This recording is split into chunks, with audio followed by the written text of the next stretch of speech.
If you have diabetes, could you be consuming cassava flour?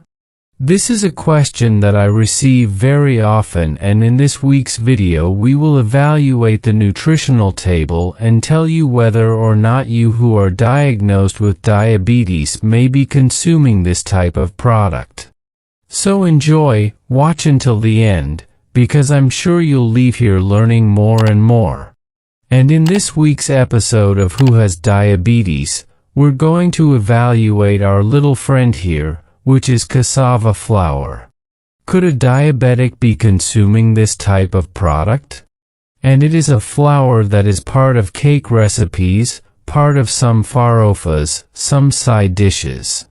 When I can eat those little beans. Is the diabetic, including this flour, doing something positive or negative for the treatment?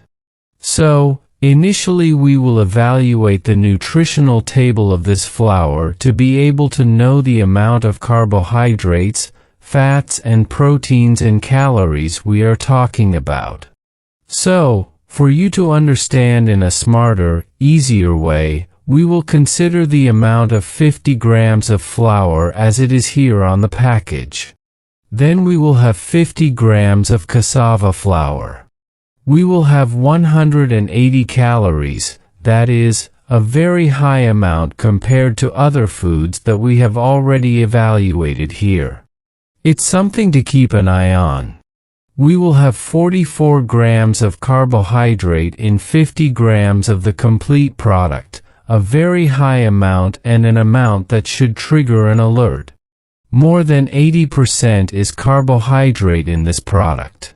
But we can also check what protein. We will have 0.8 grams of protein, a very low amount, an amount that does not add anything for those with diabetes, and amount of fat.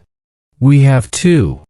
Basically, we have 0 grams of fat, that is, nothing changes in terms of the amount of fat and fiber. But let's have 3 grams of dietary fiber.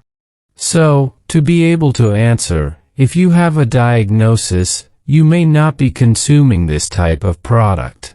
And the answer is that people with diabetes should avoid consuming cassava flour, and unfortunately it is a flour that does not add anything for anyone diagnosed with diabetes, especially if you consume this product daily. If you add 30 grams of flour to put it in the beans, you will already add around 25 grams, 20 grams, and 2 grams of carbohydrate, making up the beans together with the rice. We will already have more than 50, 60, 70 grams of carbohydrates, and this will cause an increase in your blood sugar. So, diabetics need to avoid consuming cassava flour, especially. We even have a video here talking about other types of flour that diabetics can consume in a balanced, intelligent way. I will leave this video here in the description and here in the card so that when this video is finished you can go there and learn to read more about consuming flour in an intelligent way. However, regarding the consumption of cassava flour, diabetics should not consume this product, mainly as I already mentioned, to be able to add to a meal, such as whipped beans or, for example, to make farofa.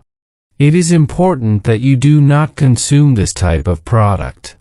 If you want to make a farofa, the ideal is that you add other types of flour that I have already mentioned here, such as flour tips that. And in the next video I will leave you with the types of flour that we can include. Furthermore, cassava flour, which should be abandoned, should be left aside if you are only going to consume a small amount. But ideally, you should not include it in your routine, as it could cause harm to your treatment. Make treatment difficult. Controlling glucose can cause an increase in your glycated hemoglobin, and I'm sure you don't want to go through this situation. Another point is that it has 180 calories and 50 grams, so a very high amount of calories. So, if you make, for example, farofa with bacon, for example, eggs, you will consume a super high-calorie food that can hinder, for example, your weight loss process and which will, unfortunately, make it difficult to treat the condition. Your diabetes diagnosis.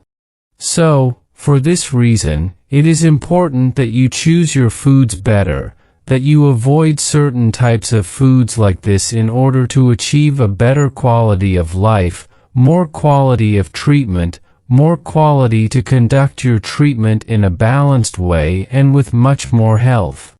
And this was the food I chose so we could talk in more depth here on the channel this week. If you want to have a food evaluated by me, be sure to comment below so that I can add it to my list of foods, and so, later, your food can be evaluated by me and we can resolve the doubt together about consumption or not the type of product you are commenting on below. So it's very important that you don't forget to comment here about what you want to see here on the EDU Diabetes Channel, okay? If you've been watching so far, it's a sign that you like the content, and if you like the content, be sure to subscribe to the channel, leave a like, watch this video, share it with your friend who may have questions about it. Carbohydrate consumption in relation to flour consumption. And so we end up expanding our knowledge more and more, and the EDU Diabetes Channel continues to grow, and it doesn't cost anything for you to share the video, okay? Here I will leave another super content for you to continue learning more about the world of diabetes, about how you can improve your treatment and achieve better health. So okay, we will stop here. Everyone stay with God and see you later.